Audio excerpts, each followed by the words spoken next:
বাবার প্রস্রাব পায়খানা যদি পরিষ্কার করতে পারেন, আপনার কপাল খুলে যাবে। সুবহানাল্লাহ বলেন। আপনি আপনার স্ত্রীকে দিয়ে মায়ের প্রস্রাব পায়খানা পরিষ্কার নিজে করবেন, উনি তো আরেকজনের সন্তান। আপনি আপনার ঋণ শোধ করবেন, নিজে শোধ করবেন। আপনার বাবার প্রস্রাব যদি লুঙ্গিতে লেগে থাকে, নিজেই সার্ফ এক্সেল এনে ধুয়ে দিবেন।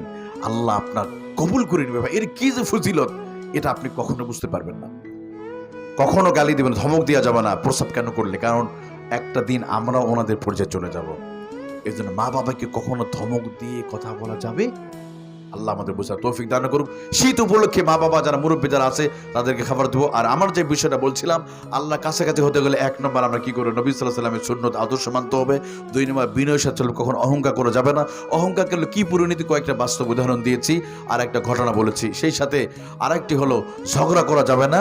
বেশি বেশি সেজদা দিবে, সেজদা দিবে যে আল্লাহর কাছাকাছি যাবে সে। আল্লাহর কাছাকাছি যদি যেতে চান তাহলে কি করতে হবে, সেজদা দিতে হবে, নামাজ পড়তে হবে। তা আমরা ফজরের নামাজ পড়বো তো ইনশাআল্লাহ।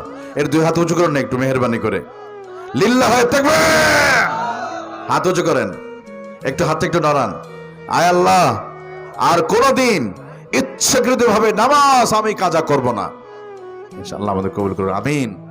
দেখেন আল্লাহ আমাদের কবুল করুন। একজন মানুষ যদি এই মাহফিল থেকে যদি নামাজি হয়ে যায়, এটা যথেষ্ট হয়ে যাবে। সুবহানাল্লাহ বলেন। আর সর্বশেষ আল্লাহ বলছে, ইসরিফ আন্না আযাব জাহান্নাম, মাঝে মাঝে কবর এবং জাহান্নামের কথা স্মরণ করে চোখে পানি ছেড়ে দিয়ে কান্না করা, আল্লাহর কাছে বেশি বেশি করে দোয়া করা, কবরস্থানে যাওয়া। দেখেন আমাদের চোখে পানি আসে না, কিন্তু ঠিকই প্রিয় নায়কের অভিনয় দেখে কান্না করি। সাকিব খানের প্রিয়তমা সিনেমা দেখে অনেকে কান্না করেছিল, কিন্তু কয়জন আছে মায়ের কবরটা দেখে কান্না করে? অনেক জায়গা আসলেন কবর দেখে অনেকে একদিকে জানাজা হয় আর একদিকে বিড়ি খায়। আছে না এরকম? জানাজা হয়, বিড়িও খায়। কেন ভাই? তুমি তো ওখানে, তুমি ওই গাড়িতে তোমাকে উঠতে হবে একদিন। আবার অনেক যুবকরা মায়ের কবর জিয়ারত করে, কিন্তু বান্ধবীকে নিয়ে পার্কে জিয়ারত করে। আছে না নাই? মায়ের কবরটা জিয়ারতে গেল না। মায়ের কবর জিয়ারত করলে একবার সূরা ফাতিহা, সূরা ইখলাস পড়ে দোয়া করলে আল্লাহ খুশি হয়ে যেত, মায়ের আযাবটা আল্লাহ কমে দিত। কিন্তু ওই যুবক চলে গেছে বিভিন্ন পার্কে। রংপুরে পার্ক মনে নাই? রমনা পার্কের গাছের গোড়ায় বসছে ওরা জোড়ায় জোড়ায়। আসলে নাই? এখন তো আবার পবিত্র জায়গাগুলো। আমি গতকালকে প্রোগ্রাম ছিল আপনার দিনাজপুর, সবচেয়ে বড় ঈদগাহ ময়দানটা। আজ আমি দিনের বেলা আমার প্রোগ্রাম ছিল, বড় একটা মাঠ আছে ওখানে। ওই মাঠের চিপাই পোলাপান ঢুকে প্রেম করতেছে। নাউজুবিল্লাহ বলেন। মানে মসজিদের জায়গাগুলোতে ঢুকে গেছে। কি অবস্থা এখন! আল্লাহ যুব সমাজকে হেদায়েত দান করবে, আমিন। এখন এই যুবককে হেদায়েত করতে গেলে বেশি বেশি কোরআনে তাফসীরের আয়োজন করতে হবে। কতক্ষণ ঠিক কিনা? আল্লাহ আমাদের সবাইকে তৌফিক দান করুন। কারণ যুবকদের পরিবর্তন করতে কোরআন পরিবর্তন করতে পারে, অথবা কোরআনে কাফেলায় চলে আসেন। আমি এই জন্য বলি আপনাদেরকে, আমার যুবক ভাইয়েরা, এই যে কোরআনে মাহফিলের সাথে, কোরআনের সাথে যাদের সম্পর্ক থাকবে, যারা রিপোর্ট রাখবে প্রতিদিন নামাজ পড়ছেন কিনা, অন্তত ভয়ে হলো তো লেখা লাগবে, তাই না? আমি পড়ছি কিনা। আগামীকাল আমার জিজ্ঞেস করবে, আমার বড় ভাই আসবে, বড় ভাইয়ের আসবে, এটার ভিতরে লজ্জিত হবে। এই জন্য আমি বলে যে আপনাদেরকে, এই যুব সমাজ পরিবর্তন করতে হলে এই কোরআন আমাদের মানতে হবে। আপনার কিছুদিন আগেও পরিবেশটা ভালো, মিজানুর রহমান আজহারি যখন ভালো মাহফিল করতেন, যুবকদের মধ্যে একটা পরিবর্তন দেখা গেছে, তাই না? ওনারে এই দেখেন, আর কি বলবো, আজহারি সাহেবকে তারা বের করে দিয়েছে। আগামী 27 তারিখ আসতেছে না? হ্যাঁ, কক্সবাজারে 27 তারিখে ওই এলাকার যত প্রোগ্রাম সব ক্যান্সেল। আমার প্রোগ্রাম ছিল পেকুয়া, ওটাও বাতিল। কারণ ওই দিন আর কোনো মাহফিল হবে না। কারণ আজহারি সাহেব যেখানে আসবে, লক্ষ লক্ষ মানুষ আসবে। আপনাদের লালমনিহাটেও আসবে মনে সময় 18 জানুয়ারি লালমনিহাটে। এখানে একটা ডেট আসছে, মোট 8টা ডেট, 8 বিভাগে। যাই হোক, আজহারি সাহেবকে দেখেন, ওনাকে এ দেশে কোনো হিন্দুরা বের করে দিছে, কোনো বৌদ্ধরা, কিন্তু বের করে দিচ্ছে কারা? মুসলমানরা। আবার তারা অহংকার করে বলেছিল এই আজহারি মাঝারি বাংলাদেশ থাকতে পারবে না। ওই যে টাকমাতা মুরাদ, কি জানা বলে, টাকলু মুরাদ বলেছিল আজহারিকে নিয়ে, ইসলামী আন্দোলনকে নিয়ে কত অশ্লীল কথা বলে। আজকে কোথায় সে অহংকারীরা? আজকে ঠিক যারা আজহারিকে নিয়ে বাজে কথা বলেছিল, আজহারি বাংলাদেশে বীরের বেশে চলে আসবে, কিন্তু ওই জালেমরা বাংলার জমিন থেকে পালিয়েছে। কথা কোন ঠিক না? আজহারি মতো আল্লাহ তাআলা এরকম হাজারো বক্তা বাংলার জমিনে তৈরি করেছে ইতিমধ্যে।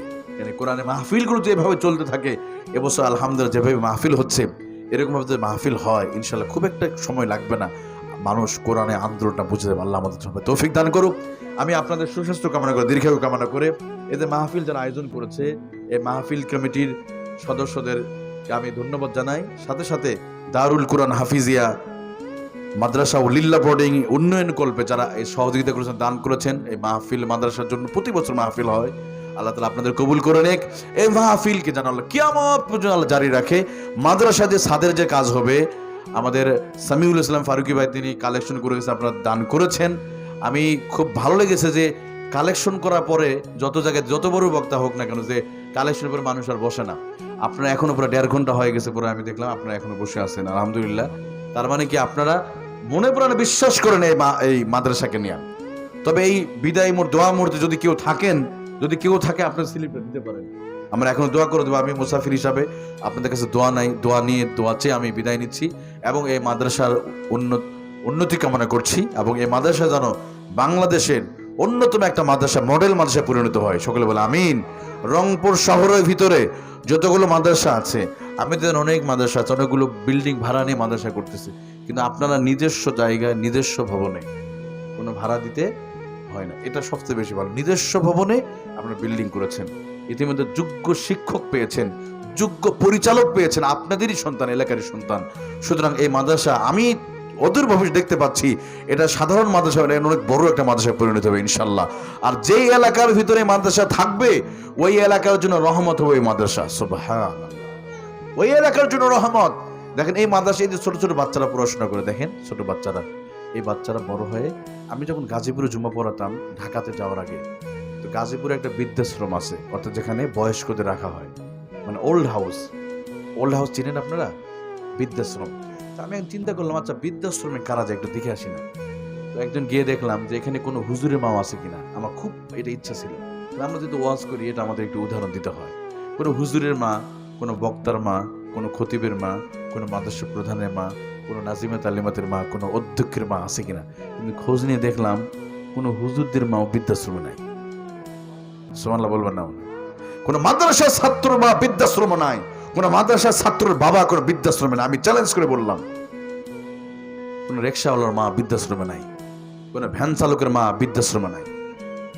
কষ্ট করে এরা মারে খাওয়ায়, একটু হলে দেয়, একটু হলে মারে চালায়। কিন্তু অনেক ধনী আছে, ছেলে থাকে অস্ট্রেলিয়া, একটা তো আমেরিকা, আর একটা প্রথম আসমানে, ওরা রেখে চলে গেছে কোথায়, চলে গেছে।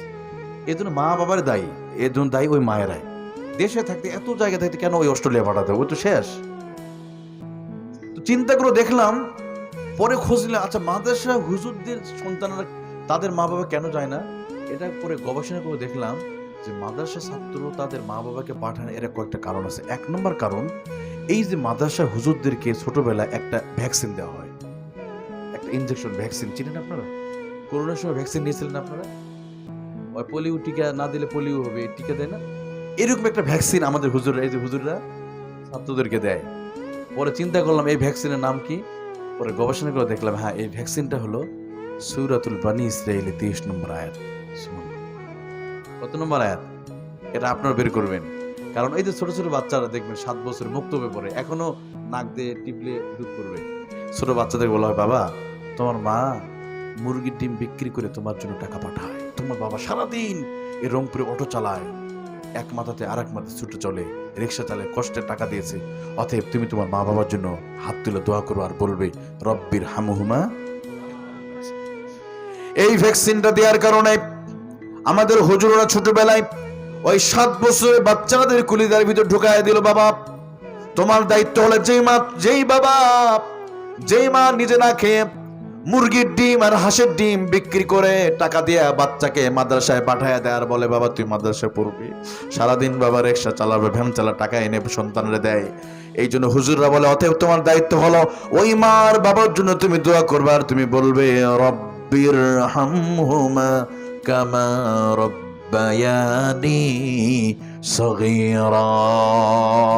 এই ভ্যাকসিনটা দেওয়ার কারণে, এই দোয়া শেখানোর জন্য আমি চ্যালেঞ্জ করে বলতে পারি, সারা বাংলাদেশে যতগুলো বৃদ্ধাশ্রম আছে, কোন হুজুরদের মা, কোন আলেমের মা, কোন ইমামের মা, কোন খতিবের মা, কোন বক্তার মা বৃদ্ধাশ্রমে নাই, আমি চ্যালেঞ্জ করে বলে দিলাম।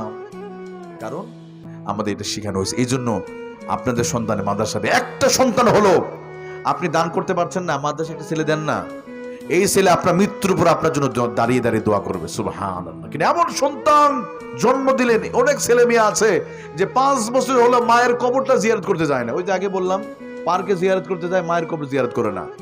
কিন্তু মাদ্রাসার ছাত্র আলেম ওলামারা ওরা কি করে, মা বাবার কবরে গ্রামে আসলে আগে সবার আগে কবর জিয়ারত করতে যায়। আমি আমার জীবনে আমার গ্রামে গেলে যখন যায় আগে প্রথমে আমার বাবার কবর জিয়ারত করবো, এরপর অন্য কাজ হবে। আবার যখন আসবো আরেকবার সালাম দিয়ে চলে আসি। অথচ আরেকটা জেনারেল পর একটা ছেলে এটা করে না, কারণ ও দোয়া করবে কেমনে জানেই না। কেন ভাই? এই জন্য একটা ছেলে তো বানান না, আপনাদের দোয়া করবে ভাই। এই জন্য মাদ্রাসায়, এই মাদ্রাসায় আগে সবার আগে এই গ্রাম থেকে ছাত্র দিবেন, সবার ঘরে ঘরে একটা ছেলে মাদ্রাসা যাবে, এর সন্তান দোয়া করবে, আপনার জন্য ভবিষ্যৎ দোয়া করবে।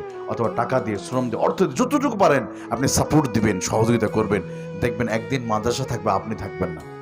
অনেক আচ্ছা, এই যে এই মাহফিল, আগামী বছর মাহফিল আবারও হবে, দেখবেন হয়তো কোনো বক্তা নাই, কোনো মুসল্লি নাই, কেউ না কেউ চলে গেছে। এই জন্য ভাই আমাদের জীবনের শেষ মাহফিল হতে পারে। এই জন্য আসুন, আল্লাহ আমাদের কবুল করুক। এই মাহফিলকে আল্লাহ কিয়ামত পর্যন্ত জারি রাখুক। আমি আপনাদের সুস্বাস্থ্য কামনা করে দীর্ঘায়ু কামনা আলোচনা শেষ করছি। ওয়া আখির দাওয়ানা আলহামদুলিল্লাহি রাব্বিল আলামিন। আসসালামু আলাইকুম ওয়া রাহমাতুল্লাহ।